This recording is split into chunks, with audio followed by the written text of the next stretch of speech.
அதிகரிக்கின்றது. அதேபோல கடந்த முந்தைய அதிமுக ஆட்சியில் பிளேயாஸ் இருக்கு, உங்களுக்கு தெரியும், தெர்மல் பிளான்ட்ல ஏற்பட்ட அந்த பிளேயாஸ் விற்பனை செய்யப்படும். அது ஒரு வருஷத்துக்கு 90 கோடி ரூபாய் அந்த அளவுக்கு தான் மின்சார வாரியத்திற்கான வருவாய் வந்துச்சு.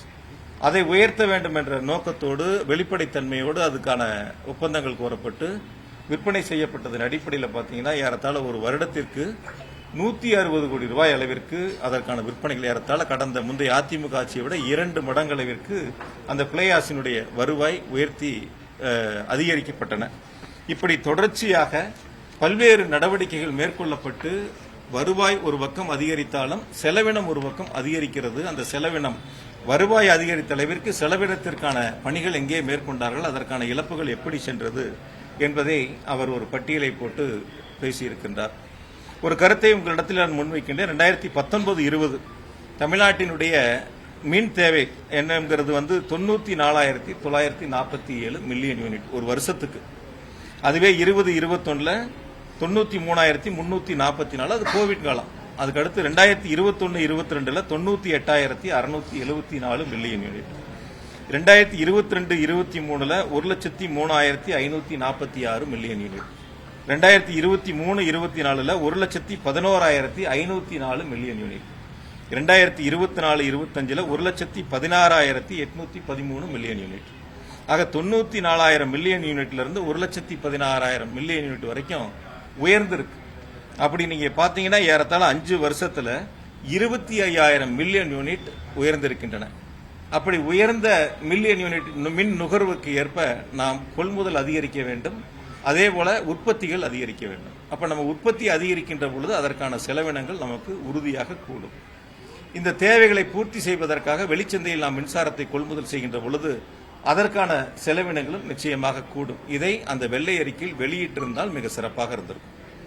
எவ்வளவு வருமானம் வந்துச்சுன்னு காட்டினவங்க, எவ்வளவு செலவு வந்துச்சுன்னு காட்டினவங்க, எந்தெந்த வகையில் அந்த வருமானங்கள் வந்துச்சு, எந்தெந்த வகையில் அந்த செலவினங்கள் ஏற்பட்டது, இது வெள்ளை அறிக்கையில் இருந்திருந்தா மிக சிறப்பாக இருந்திருக்கும். அதை தவிர்த்து அவர்களுக்கு வசதியாக மக்களிடத்தில் ஒரு மாற்று கருத்தை முன்வைக்க வேண்டும் என்ற நோக்கத்தோடு அந்த வெள்ளை அறிக்கை தயாரிக்கப்பட்டிருக்கின்றன.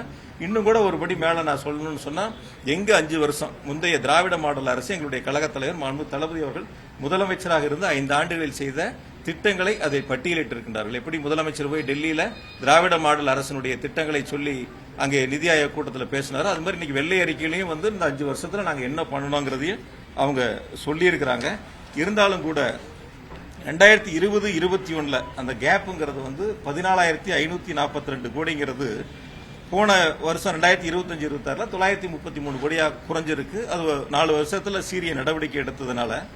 இன்னொன்று ரொம்ப வசதியா அவர் சொன்னதுல வருஷம் 5 வருஷத்துல எவ்வளவு கடன் சொல்லியிருக்காரு. ஆனா 2021 ஆண்டு ஆட்சி பொறுப்பை எங்களுடைய முதலமைச்சர்கள் ஏற்ற பொழுது தமிழ்நாடு மின்சார வாரியத்தினுடைய ஒட்டுமொத்த கடன் 1,59,731 கோடி. 1,59,731 கோடி. ஒரு வருஷத்துக்கு நான் அப்பவே சட்டமன்றத்தில் சொன்னேன், 1,59,000 கோடி கடன் இருக்கு. ஒரு வருஷத்துக்கு ஏறத்தாழ 15,000 கோடி மின்சார வாரியம் வட்டி மட்டும் செலுத்துது அப்படின்னு சொல்லி சொன்னேன். இப்ப 5 வருஷத்துக்கு மின்சார வாரியம் இந்த 1,59,000 கோடிக்கு வட்டி கட்டியிருந்தா எவ்வளவு வரும்னு கணக்கு பாருங்க. ஒரு வருஷத்துக்கு 15,000 கோடினா 5 வருஷத்துக்கு 75,000 கோடி வட்டி மட்டும் கட்டியிருக்குன்னு. இது நாங்க வாங்கின கடனுக்கல்ல, இதற்கு முன்பால் இருந்த கடனுக்கு செலுத்திய வட்டி. அப்ப எவ்வளவு 5 வருஷத்துல வட்டி கட்டணும் அப்படிங்கறத அந்த வெள்ளை அறிக்கையில இப்போதைய அமைச்சர் வெளியிட்டு இருந்தாருன்னா உங்களுக்கும் தெரிஞ்சிருக்கும், எங்களுக்கும் தெரிஞ்சிருக்கும், நாட்டு மக்களுக்கும் தெரிஞ்சிருக்கும். அதை அவங்க சொல்ல அதுல மறைச்சிருக்காங்க, சொல்லல. ஆக பழைய கடன் இருக்கிறதுல வட்டி கட்டி இருக்கிற எவ்வளவுங்கிறத தெளிவுபடுத்தினா மிக சிறப்பாக இருக்கும். 5 வருஷம் ஒட்டு மொத்தமாக மின்சார வாரியம் இதே நிதிநிலை அறிக்கைக்கு முன்பாக அந்த வெள்ளை அறிக்கை கொடுத்தாங்க கவர்னர் உரைக்கு முன்னாடி. அப்ப அதுல ஒரு வருஷத்துக்கு எவ்வளவு வட்டி கட்டுறோம், மொத்த வட்டி எவ்வளவு, இதெல்லாம் கணக்கிட்டு சொன்னாங்க. மொத்த வருவாயில் எவ்வளவு வட்டின்னு சொன்னாங்க. ஆனா இதுல அதை சொல்லல, எவ்வளவு வட்டி 5 வருஷத்துல நம்ம கட்டியிருக்கிறோம் அப்படிங்கறத தெளிவுபடுத்துவதற்கான அந்த முயற்சிகளை அவர்கள் முன்னெடுக்கவில்லை. அதற்கு அடுத்து எந்தெந்த வகைகளில் நம்ம செலவினங்கள் உயர்ந்திருக்கு அப்படிங்கறதையும் அவங்க சொல்லியிருக்கணும். அது முழுமையா சொல்லல, அதை மறைச்சிருக்கிறாங்க. குறிப்பா 2019-20 பவர் பர்ச்சேஸ் இருக்கு, பிளஸ் நம்மளுடைய உற்பத்திக்கான செலவினங்கள் இருக்கு, பியூல் காஸ்ட் இதெல்லாம். அது 19-20 ஒரு 50,849 கோடியா இருக்கு செலவு அந்த ஒரு வருஷத்துல. 24, 25 பாத்தீங்கன்னா அது 65,000 கோடியா உயருது. ஏறத்தாழ வந்து 50,000 கோடியிலிருந்து 65,000 கோடினா பர்ச்சேஸும் நம்மளுடைய உற்பத்திக்கான பியூல் காஸ்ட் இதெல்லாம் சேர்த்துனீங்கன்னா ஒரு 15,000 கோடி உயருது. அப்ப அது நம்மளுடைய எவ்வளவு மின் தேவை நம்ம இடத்துல அதிகரிச்சிருக்கோ அந்த மின் தேவை அதிகரிகளுக்கு ஏற்ப உற்பத்தியை நாம் ஒரு பக்கம் அதிகரித்திருக்கின்றோம். அந்த அதிகரிப்புக்கான செலவினங்கள் கூடியிருக்கின்றன. அதேபோல வெளியில் கொள்முதல் செய்யப்பட்ட மின்சாரத்திற்கான செலவினங்கள் கூடியிருக்கின்றன. இதனால் ஏற்பட்ட செலவினங்கள் என்பதை அவர்கள் குறிப்பிட மறந்துட்டாங்க. அது ஒண்ணு. அதே போல நம்ம வெளியிலிருந்து வாங்கக்கூடிய மின்சாரத்துக்கு டிரான்ஸ்மிஷன் சார்ஜ்னு ஒன்று போடுவாங்க. அது பாத்தீங்கன்னா 2019-20 4,564 கோடி அப்ப வந்து செலவு ஒரு வருஷத்துக்கு. இப்ப 2024-25 கேப்ல பாத்தீங்கன்னா 9,548 கோடி. ஏறத்தாழ 2 மடங்காக அந்த டிரான்ஸ்மிஷன் சார்ஜ் வந்து உயர்ந்திருக்கு. அதையும் அதுல அவங்க எல்லாம் குறிப்பிட்டிருக்கலாம். இதெல்லாம் ஏற்பட்ட செலவினங்களுடைய உயர்வு. இதனாலதான் அந்த செலவினங்கள் அதிகரிச்சிருக்கு அப்படிங்கறத அவங்க எல்லாம் ஒரு பக்கம் சுத்தமா மறைச்சிருக்காங்க. உங்களுக்கு நல்லா தெரியும், மின் வாரியத்தினுடைய தொழிலாளர்களுடைய கோரிக்கைகளை ஏற்று கடந்த திராவிட மாடல் அரசுல 2 முறை ஒப்பந்தங்கள் போடப்பட்டன. 2 முறை ஒப்பந்தங்கள் அவர்கள் விரும்பக்கூடிய வகையில் மனமகிழ்ச்சியோடு ஏற்றுக்கொள்ளக்கூடிய வகையில் எங்களுடைய கழகத் தலைவர் அப்போதைய முதலமைச்சராக இருந்து அந்த 2 ஒப்பந்தங்களை அவர்களுக்கு வழங்கினார்கள். அந்த வகையில் பாத்தீங்கன்னா கடந்த காலங்களுக்கும் இப்பயும் அந்த எம்ப்ளாய்க்கான காஸ்ட் செலவினங்கள் இருக்கும். அந்த செலவினங்கள் பாத்தீங்கன்னா 20-21 9,100 கோடியா இருக்கு. அதுவே 25-26 எல்லாம் பாத்தீங்கன்னா 12,006 கோடி 12,061 கோடியா உயர்ந்திருக்கு. ஏறத்தாழ 9,000 கோடியிலிருந்து 12,000 கோடியாக எம்ப்ளாய்க்கான அந்த செலவினங்கள் வந்து உயர்ந்திருக்கு.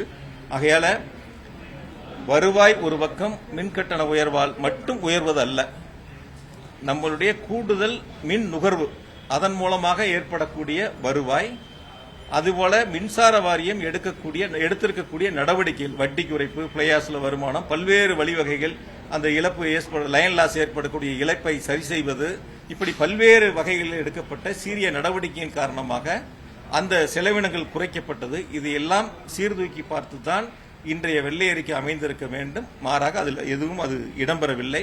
ஆகையால் வருவாய் ஒரு பக்கம் உயர்ந்தாலும் கூட மின் கொள்முதல், மின் உற்பத்திக்கான செலவினங்கள், அதே போல வந்து எம்ப்ளாய்க்கான காஸ்ட், டிரான்ஸ்மிஷன் சார்ஜ், இப்படி பல்வேறு வகைகள் ஏற்பட்டிருக்கக்கூடிய செலவினங்களும் உயர்ந்திருக்கின்றன.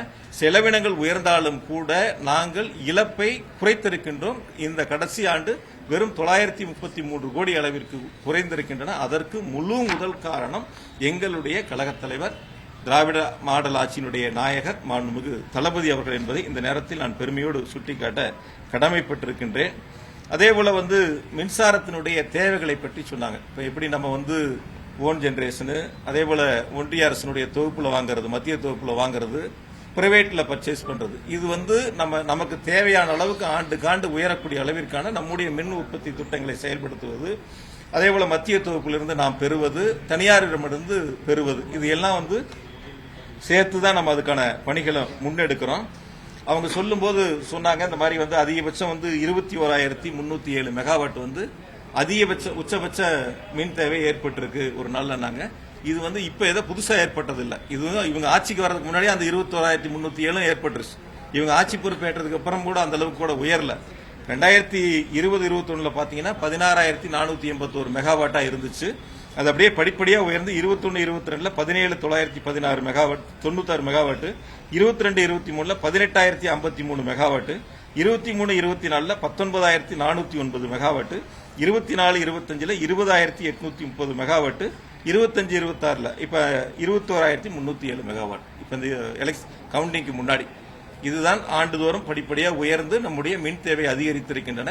இந்த மின் தேவை அதிகரித்ததற்கேற்ப நாம் பல்வேறு பணிகளை செஞ்சிருக்கோம். இன்னொன்று ரொம்ப விவரமா காலையில் ஒரு கருத்தை முன் வச்சாரு.